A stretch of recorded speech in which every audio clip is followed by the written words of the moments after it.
Bien, vamos a hablar de política y a propósito del proceso que se viene con la Convención Constituyente. El exministro Cristian Monkeberg es uno de los convencionales constituyentes electos por el Distrito 10, que agrupa comunas como Santiago, Providencia y Ñuñoa. De hecho, uno de los más grandes y con más representantes.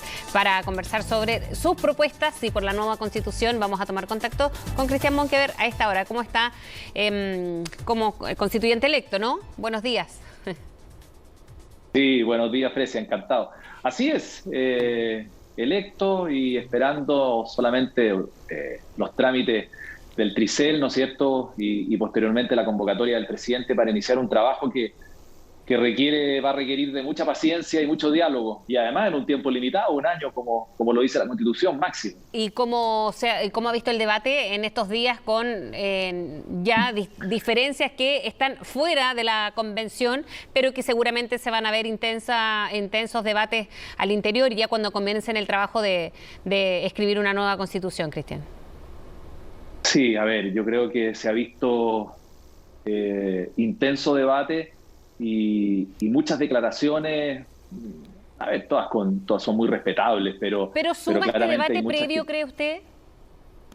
A eso iba. Y yo creo que hay que guardar un poquito de prudencia en cuanto a esta locura de discusión y de propuestas que se van planteando, y palabras van sacando otras palabras, frases sacan otras frases, que no contribuyen en nada al buen resultado. Lo que la gente y la ciudadanía, los que nos pidieron en campaña, en la calle, y lo que pasó en las elecciones, es que la gente quiere una nueva Constitución, eso es evidente, y que hay ciertas prioridades que la ciudadanía quiere que tengamos sobre la mesa. Eso hay que estar claro, pero a nadie se le dio el mandato absoluto. Exacto. Ahora, a nadie se le dio el mandato absoluto. Una de las discusiones, Cristian, es, entre otras, ¿no? Pero después de las elecciones ya ha habido terremotos políticos en la oposición, pero se habla de que aquí quienes son mayorías van a quizás tener ideas similares porque la gente por eso votó. En eso me quiero centrar respecto a por qué primero cree que la derecha ahora es minoría o no logró todos los votos y escaños que requerían, ¿no? Para la Convención Constituyente. ¿Por qué eso? Y después, ¿cómo va a pesar esa minoría en la Convención Constituyente? A ver, varias cosas. Lo primero, la Convención tiene un mandato claro, que es dictar una nueva Constitución, y está muy establecida ese mandato en la actual Constitución, con reglas claras. Por lo tanto, la Convención no se puede arrojar facultades distintas a las que se nos entregaron. Y eso no es una idea mía, es una idea de la actual Constitución, la del 25 y la del 33, porque he visto que algunos constituyentes electos ya están planteando que les gustaría hacer esto o esto otro, incluso liberar personas que están detenidas, entendiendo de que eso es función de otras instituciones. Entonces hay que tenerlo absolutamente claro. La Convención no puede pretender rearmar, rehacerlo y desbordar o avanzar en facultades que no tiene, que son de otras instituciones, porque así funciona el Estado de Derecho y un Estado democrático. Eso hay que tenerlo absolutamente claro. Es como la regla de oro en materia constitucional. Nadie puede atribuirse más facultades de las que dispone, de las que me dio la ley. Y, evidente, eso es lo primero que tenemos que tener en claro. Segundo, respecto de la pregunta, lógico, Frecia, nosotros vamos a entender de que somos un porcentaje que forma parte de esta convención, que no es mayoría, ni mucho menos. Y yo creo que ahí, si hay algo sabio que ocurrió por parte de la ciudadanía el fin de semana de las elecciones, es que a nadie le dio el tercio del veto. Y por lo tanto, nadie tiene la manija para impedir cambios o llegar a eventuales acuerdos. Y por lo tanto, vamos a tener que hacer esfuerzos, porque entiendo que hay algo así como 6 grupos, o 6, unos con más, otros con menos, si uno les saca las cuentas rápidas. Pero, no es un tema que le preocupe a usted con el debate ya tan intenso en estos días que tengan que... porque la pelota hay que ponerla en el piso. ¿Sí? Esto es como la resaca de las elecciones, ¿no es cierto? Donde hay felicidad por unos, se sienten triunfadores otros que están en el suelo, en fin. Y van surgiendo declaraciones: no voy a mover una coma de lo que yo pensaba, voy a salir a defender mis ideas a como dé lugar, y de aquí no me muevo, atrincherado. Otros dicen que son los mandatados por el pueblo para poder hacer todo de nuevo y que yo lo hago y nadie más. Entonces, ni lo uno ni lo otro. Lleguemos a la convención, escuchémonos un poquito, aprovechemos este espacio para debatir, para proponer ideas sobre la mesa, que muchas ya han ido surgiendo. Empecemos a conocernos un poco más. Yo no conozco a quienes van a llegar a la Convención Constitucional o a la Convención Constituyente. Hay muchos que sí he tenido la oportunidad de conocerlos, o a otros leerlos, y a otros no tengo idea quiénes son. Y lo mismo debe pasar de mí. Me imagino que algún integrante de la lista del pueblo debe estar pensando, yo no me voy a sentar a conversar con alguien que formó parte del gobierno. Está bien. Y a lo mejor algunos pensarán que yo estaré pensando lo mismo respecto. Yo creo que hay que despejar esas dudas. Va a haber un espacio de irnos conociendo, ir poniendo ideas sobre la mesa, y a través de eso, en un plazo acotado, porque tampoco podemos pasar la vida conversando y discutiendo, en un plazo acotado ser capaces de confluir. Yo en esto no es que sea ingenuo, pero soy optimista. Soy muy realista, pero optimista. Yo creo que hay que ir construyendo eso. Y no podemos pretender, Florencia, construirlo todo con una sola mayoría. Evidentemente se van a juntar 2/3 para ciertos temas. A lo mejor vamos a juntar la unanimidad para otros, eso esperamos.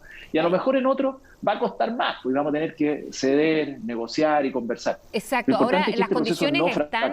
Ahora, cuando hablábamos de esta derrota de la derecha, sobre todo en la Constitución, ¿qué pasa con un gobierno que le queda poco tiempo y que se ha hablado hace ya varias semanas, incluso antes de las elecciones, de un cambio de gabinete? Usted fue ministro y me imagino que debe tener como una idea clara de un panorama. ¿Valdrá la pena, es necesario a estas alturas hacer el cambio de gabinete del que se ha hablado los últimos días?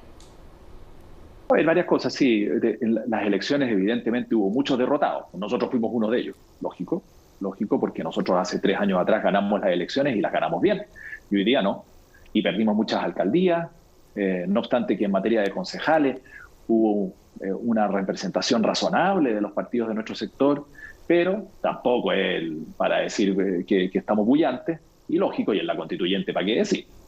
Los resultados están en la lista. La izquierda también tuvo una derrota bastante estrepitosa de manos de los grupos pero respecto a este cambio de gabinete, más respondería... Y voy al punto. ¿Siempre es razonable pensar en cambios de gabinete? Sí, me parece razonable producir un ajuste en la etapa final, de todas maneras. Si aquí nadie tiene que estar... Y el presidente,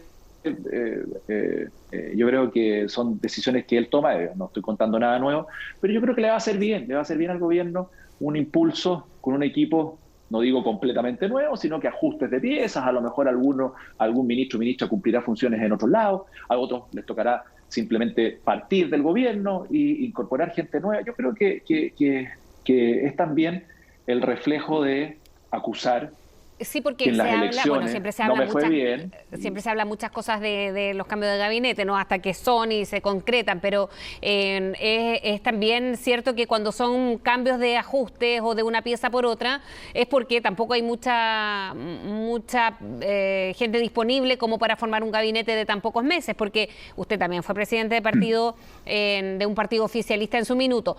¿Qué pasa cuando llegan estas críticas desde dentro? Por ejemplo, Mario Desbordes ahora es candidato, pero de todas maneras se han desmarcado muchas figuras presidenciales ahora, pero que fueron presidentes de partido, de la figura del presidente, Cristian.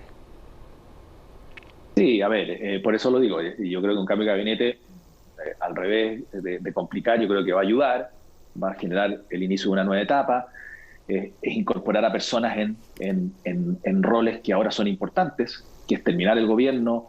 Hay un periodo electoral potente, hay que transmitir muy bien las ideas, hay que recoger las opiniones de la ciudadanía que se reflejaron en las elecciones y eso plasmarlo en propuestas, en proyectos. Hay un tema sanitario que hay que seguir llevando adelante. Bueno, en fin, hay un montón de desafíos y yo creo que vendría bien un ajuste. Ahora, no voy a ser yo quien diga eso, quién sí, quién no.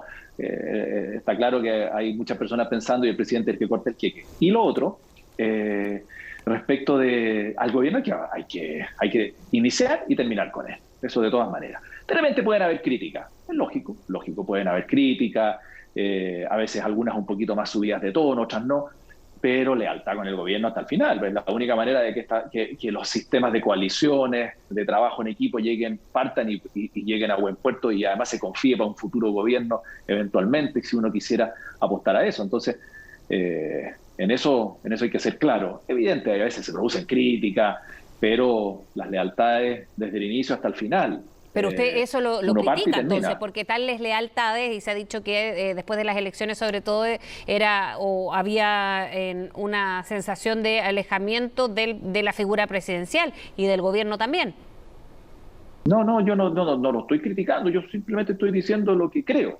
Y yo lo que creo es que si yo parto con un gobierno, Que la lealtad debo hasta el terminar con el final. gobierno. Lógico. Y evidentemente eso no quiere decir que no pueda decir las cosas que pienso, porque en algún minuto hay que decirlas. En privado, también a veces se dicen en público, con altura de mira, eso puede pasar, lógico. Si los resultados de las elecciones están a la vista, nadie puede decir que los resultados de las elecciones porque el gobierno, la gente cree que lo está haciendo fantástico, porque las coaliciones lo están haciendo fantástico, porque los partidos lo están haciendo fantástico, o porque los equipos, los partidos de oposición lo están haciendo fantástico. Claramente es un terremoto para todos. Unos lo asumen más, otros lo asumen menos, unos andan medio fondeaditos, otros decimos, sí, sabe que más nos fue mal, entendemos, claro, acusado el golpe, y hay que rearmarse bien, porque esto es así. Sí. Pero también, para los que ganaron, ojo, Frecia, para los que ganaron, a no creerse el cuento de que son dueños de la verdad, porque los votos no son propios, la gente confía en alguien, y esa confianza es para un mandato, para ejecutar un proyecto, ejecutar una labor, en este caso de dictar una nueva constitución. Ya no creerse dueño porque en 4 meses más, en 5 meses más hay elecciones. Y quizás a los mismos que hoy día se creen dueños, la misma ciudadanía, que es bien sabia, le quita ese mandato rápidamente dándole el apoyo a otros grupos. Entonces, a ser prudentes en la derrota, lógico, y críticos, pero también en el triunfo, porque he visto ahora mucha resaca, muchos dueños de la verdad, que evidentemente va de la mano con un poquito más de experiencia en la función pública. La experiencia de la función pública lleva a que seamos prudentes en el ejercicio del cargo y en lo que decimos. Cristian Monkeberg, muchísimas gracias por hablar con nosotros. Que tenga buen día. Gracias, encantado.